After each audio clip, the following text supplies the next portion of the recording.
Y queremos explicar la calumnia que hace la oposición hoy en la Asamblea Legislativa y cómo le miente al país de frente, cuando el artículo 28, que fue el debate de todo el día, que ellos se opusieron a aprobar el proyecto de ley de la emergencia sanitaria.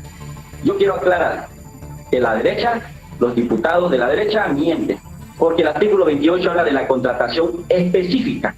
Quiere decir que un médico boliviano que ha ido a prepararse, a formarse, ya sea Italia, Francia, Japón, China, Cuba, en cualquier parte del mundo, ya sea Brasil, Argentina, de cualquier especialidad, médicos, enfermeros, especialidades, claramente este artículo dice que van a venir a trabajar y asumir los 3 niveles del Estado, los hospitales de primer nivel, de segundo nivel y de tercer nivel. Lo que está haciendo acá el parlamentario está coartando el derecho del trabajo, no está permitiendo. Hay universidades privadas, hay universidades públicas, incluso el colegio médico tienen convenio de estudiantes para ir a formarse, a estudiar especialidades a otros países.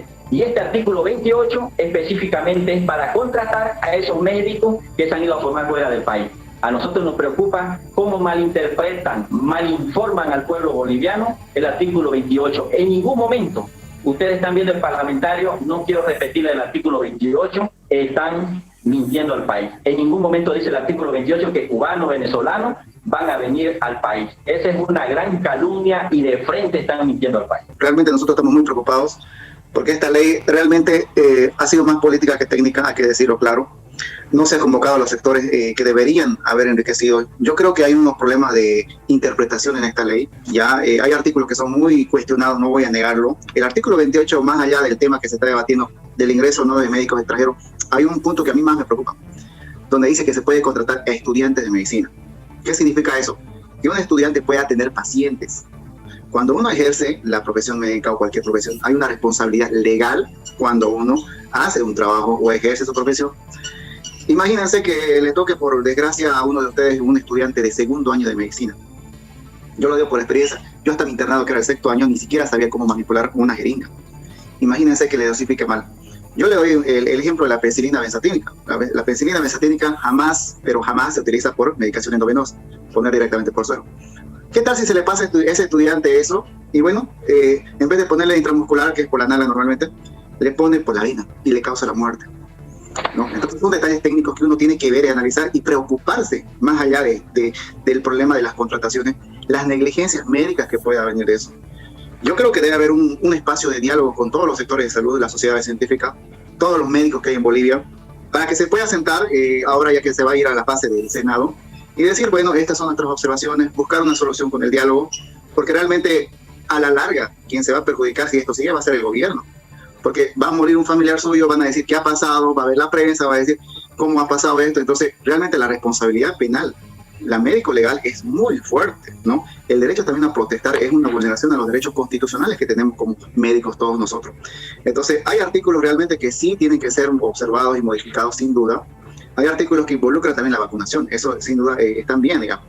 Pero hay partes que en la mayoría son muy cuestionados. Se está convocando, ya se está queriendo movilizar el Colegio Médico Nacional, los colegios departamentales, las sociedades científicas, los CIRME, los FECIRME, los sindicatos de trabajadores. ¿Por qué? Porque creen que vulneran, y yo estoy de acuerdo, nuestros derechos. No es posible que nosotros no tengamos derecho a protestar. Cuando un médico sale a la calle a protestar, no es porque le gusta, no es porque, pucha, no tengo nada que hacer, voy a protestar. Crean, nos da vergüenza. A nosotros los médicos más nos gusta estar en nuestro consultorio, a tener pacientes.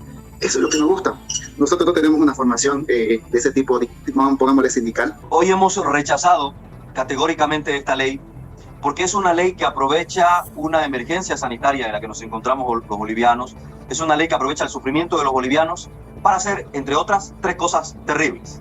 Número 1, en vez de avanzar en darle a las regiones los recursos, las capacidades, las condiciones para que atiendan la emergencia sanitaria, aprovecha para centralizar más el ya centralista Estado boliviano. Aprovecha para acaparar más, para abusar más.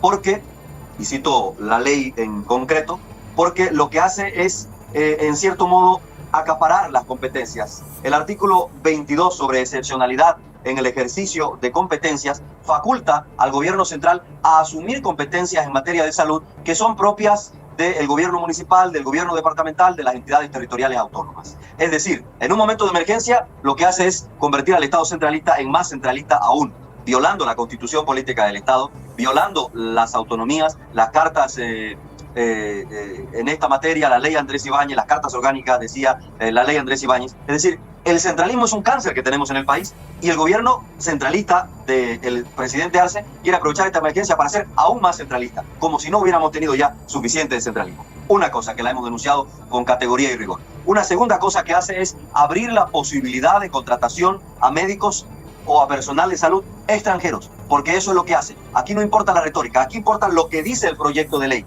Y lo que dice el proyecto de ley, precisamente, es que se puede contratar a personal formado en Bolivia o en el extranjero. No dice médicos bolivianos.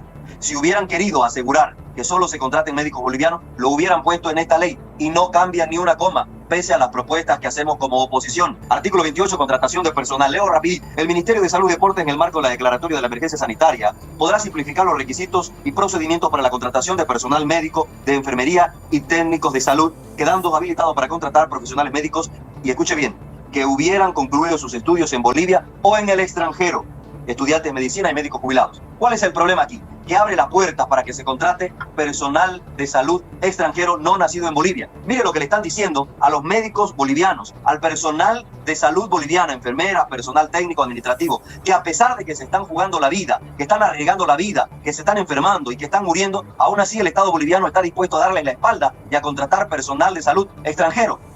E incluso el propio ministro de Gobierno se le salió y dijo cubanos. Entonces el pueblo boliviano tiene razón en desconfiar y en pensar que el gobierno de Arce piensa contratar médicos cubanos.